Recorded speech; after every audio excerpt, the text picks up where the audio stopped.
5 minute കൊണ്ട് ഒരു topic പഠിക്കാൻ പറ്റുമോ? പറ്റും. നമുക്കൊരു എക്സാമ്പിൾ നോക്കിയാലോ. നമുക്കിവിടെ 9th പ്രിസംസ് എന്ന് പറഞ്ഞ ടോപ്പിക്കാണ് തന്നിട്ടുള്ളത്. സോ പ്രിസത്തിലെ കുറച്ച് കാര്യങ്ങൾ നമുക്ക് നോക്കാം. നമുക്കിവിടെ 2 ഫിഗേഴ്സ് തന്നിട്ടുണ്ട്. ഫസ്റ്റ് ഫിഗറിൽ നമ്മുടെ ടോപ്പും ബോട്ടും 2 ഷേപ്സ് അല്ലെങ്കിൽ 2 സൈഡ്സ് വരുന്നത് ട്രയാങ്കിൾസ് ആണ്. ആ ട്രയാങ്കിളിനെ കണക്ട് ചെയ്തുകൊണ്ട് നമുക്ക് ഒരു റെക്ടാങ്കുലർ ഫേസസ് ഉണ്ട്. സെക്കൻഡ് ഫിഗറിലേക്ക് ടോപ്പും ബോട്ടും സ്ക്വയേഴ്സ് ആണ്. ആ സ്ക്വയേഴ്സിനെ കണക്ട് ചെയ്തുകൊണ്ട് നമുക്ക് റെക്ടാങ്കുലർ സൈഡ്സ് ഉണ്ട്. സോ ഈ ഒരു രീതിയിൽ ടോപ്പും ബോട്ടും പോളിഗണൽ ഫേസ് പാരലൽ ആയിട്ടുള്ള പോളിഗണൽ ഫേസസും അവരെ കണക്ട് ചെയ്തുകൊണ്ട് ഫ്ലാറ്റ് റെക്ടാങ്കുലർ ഫേസസും ഉള്ള ഒരു 3 ഡയമെൻഷണൽ ജോമെട്രിക്കൽ ഷേപ്പിനാണ് നമ്മൾ പ്രിസം എന്ന് പറയുന്നത്. സോ ടോപ്പും ബോട്ടും സർഫേസ് ഉണ്ടാവും. ഇവർ രണ്ടും ഈക്വൽ ഐഡന്റിക്കൽ ആയിരിക്കും. അതേപോലെ ഇവർ പാരലൽ ആയിരിക്കും. ഇവരെ കണക്ട് ചെയ്തുകൊണ്ട് നമ്മൾ റെക്ടാങ്കുലർ ഫേസസ് ഉണ്ടാവും. അത്തരം ഫിഗേഴ്സ് 3 ഡയമെൻഷണൽ ജോമെട്രിക്കൽ ഫിഗേഴ്സിനാണ് നമ്മൾ അല്ലെങ്കിൽ ഷേപ്സിനാണ് നമ്മൾ പ്രിസം എന്ന് പറയുന്നത്. ഇനി ഒരു പ്രിസത്തിൽ നോക്കുകയാണെങ്കിൽ നമുക്ക് ടോപ്പും ബോട്ടും ഫേസസ് ഉണ്ടാവും. ആ ബേസസിനാണ് നമ്മൾ ആ ഒരു ഫേസസിനാണ് നമ്മൾ ബേസ് എന്ന് പറയുന്നത്. അതേപോലെ സൈഡിൽ വരുന്ന ആ ഷേപ്സ് അല്ലെങ്കിൽ ആ ഒരു ഫേസിനാണ് നമ്മൾ ലാറ്ററൽ ഫേസസ് എന്ന് പറയുന്നത്. അതേപോലെ ഇതിൻ്റെ ഓരോ സൈഡ്സിനും നമ്മുടെ റെക്ടാങ്കിൾ നമ്മുടെ പ്രിസത്തിൻ്റെ ഏതൊരു സൈഡ് എടുത്തു കഴിഞ്ഞാലും ആ സൈഡിന് നമ്മൾ എഡ്ജ് എന്നാണ് പറയുന്നത്. സോ നമ്മൾ എല്ലാ ഷേപ്സിനെയും എല്ലാ സൈഡ്സിനും എല്ലാ റെക്ടാങ്കിൾസിനെയും സ്ക്വയറിനെയും പോളിഗൺസിനെയും എല്ലാം കൂടെ അതിൻ്റെ ഫേസസ് വരുന്ന എല്ലാത്തിനെയും കൂടെ നമ്മൾ ഫേസസ് എന്നാണ് പറയുന്നത്. അതേപോലെ ടോപ്പും ബോട്ടും ഫേസസ് ബേസ് എന്ന് പറയുന്നുണ്ട്. അതേപോലെ അതിൻ്റെ സൈഡ് ഫേസസ് ഉണ്ടാവും. സൈഡ് ഫേസിനാണ് നമ്മൾ ലാറ്ററൽ ഫേസ് എന്ന് പറയുന്നത്.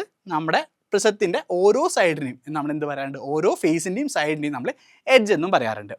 അതേപോലെ നമ്മൾ പ്രിസത്തിനെ അവരുടെ ബേസിൻ്റെ അടിസ്ഥാനം അല്ലെങ്കിൽ ബേസിൻ്റെ ഷേപ്പ് എന്താണോ അതിൻ്റെ അടിസ്ഥാനത്തിലാണ് നമ്മൾ ക്ലാസിഫൈ ചെയ്യാറുള്ളത്. സപ്പോസ് നമ്മുടെ ബേസ് ട്രയാങ്കിൾ ആണെങ്കിൽ നമ്മൾ അതിന് ട്രയാങ്കുലർ പ്രിസം എന്ന് പറയാറുണ്ട്. അതേപോലെ നമ്മുടെ ബേസ് ഹെക്സഗൺ ആണെങ്കിൽ ഹെക്സഗണൽ പ്രിസം ആണ്. അതേപോലെ നമ്മുടെ ബേസ് റെക്ടാങ്കിൾ ആണെങ്കിൽ നമ്മുടെ പ്രിസം റെക്ടാങ്കുലർ പ്രിസമാണ് വരിക. ഇനി നമുക്ക് വളരെ വളരെ ഇമ്പോർട്ടൻ്റ് ആയ ടോപ്പിക്കാണ് ഒരു പ്രിസത്തിൻ്റെ വോളിയം എങ്ങനെ കണ്ടുപിടിക്കാം.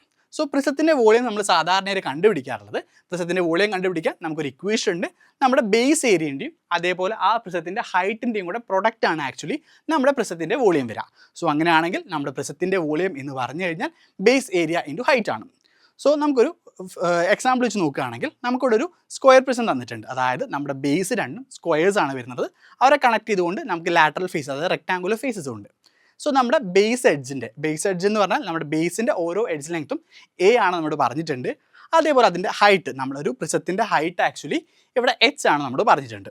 സോ നമുക്കിതിൻ്റെ ബേസ് ഏരിയ എന്ന് പറഞ്ഞാൽ എ സ്ക്വയർ ആണ്. കാരണം നമ്മുടെ സ്ക്വയർ ആണ് ആക്ച്വലി നമ്മുടെ ബേസ് വരുന്നത്. സോ ബേസിൻ്റെ ഏരിയ എന്ന് പറഞ്ഞാൽ സ്ക്വയറിൻ്റെ ഏരിയ ആയിരിക്കും. നമുക്കറിയാം സ്ക്വയറിൻ്റെ സൈഡ് ലെങ്ത് എ ആണെങ്കിൽ അതിൻ്റെ ഏരിയ എന്ന് പറഞ്ഞാൽ എ സ്ക്വയർ ആയിരിക്കും വരിക. അതേപോലെ ഇവിടുത്തെ ഹൈറ്റ് എച്ച് ആണ്. സോ നമ്മുടെ വോളിയം കണ്ടുപിടിക്കുകയാണെങ്കിൽ വോളിയം എന്ന് പറഞ്ഞാൽ ബേസ് ഏരിയ ഇൻറ്റു ഹൈറ്റ് ആണ്. സോ വോളിയം എന്ന് പറയുമ്പോൾ ഇവിടെ ബേസ് ഏരിയ എ സ്ക്വയർ ആണ്, ഹൈറ്റ് എച്ച് ആണ്. സോ നമ്മുടെ വോളിയം നമ്മളൊരു സ്ക്വയർ പ്രിസത്തിൻ്റെ കേസ് പറയുകയാണെങ്കിൽ നമ്മുടെ വോളിയം എന്ന് പറഞ്ഞാൽ എ സ്ക്വയർ ഇൻറ്റു എച്ച് ആയിരിക്കും വരിക. ഇനി നമുക്ക് ഒരു എക്സാമ്പിൾ നോക്കാം. നമുക്ക് ഒരു പ്രിസത്തിൻ്റെ വോളിയം എങ്ങനെ കണ്ടുപിടിക്കാനുള്ള ഒരു എക്സാമ്പിൾ നോക്കാം. നമുക്കിവിടെ ഒരു ഇക്വലാറ്ററൽ ട്രയാങ്കിൾ ബേസ് ആയിട്ടുള്ള ഒരു ട്രയാങ്കുലർ പ്രിസം ഉണ്ട്. ആ ട്രയാങ്കുലർ പ്രിസത്തിൻ്റെ സൈഡ് ലെങ്ത് 4 സെൻറ്റിമീറ്റർ ആണെന്നും അവരുടെ ഹൈറ്റ് 10 സെൻറ്റിമീറ്റർ ആണെന്നും പറഞ്ഞിട്ടുണ്ട്. നമ്മളോട് പ്രിസത്തിൻ്റെ വോളിയം കണ്ടുപിടിക്കാണ് പറഞ്ഞിട്ടുള്ളത്. സോ നമുക്കറിയാം വോളിയം ഓഫ് എ പ്രിസം എന്ന് പറഞ്ഞാൽ ബേസ് ഏരിയ ഇൻറ്റു ഹൈറ്റ് ആണ്. സോ ട്രയാങ്കിൾ ആണ് നമ്മുടെ ബേസ് വരുന്നത്. സോ ബേസ് ഇക്വലാറ്ററൽ ട്രയാങ്കിൾ ആണ്. സോ ഇക്വലാറ്ററൽ ട്രയാങ്കിളിൻ്റെ ഏരിയ കണ്ടുപിടിക്കാൻ ഇക്വേഷൻ ഉണ്ട്.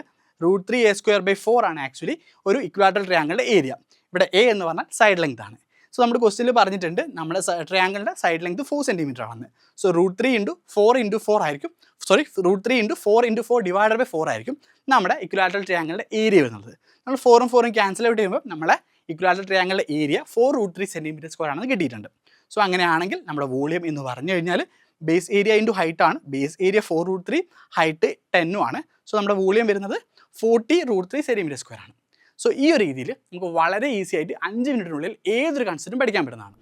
വെറും 5 മിനിറ്റ് കൊണ്ട് പാഠഭാഗങ്ങൾ പഠിച്ചു തീർക്കാം. Blue lines learning app install now.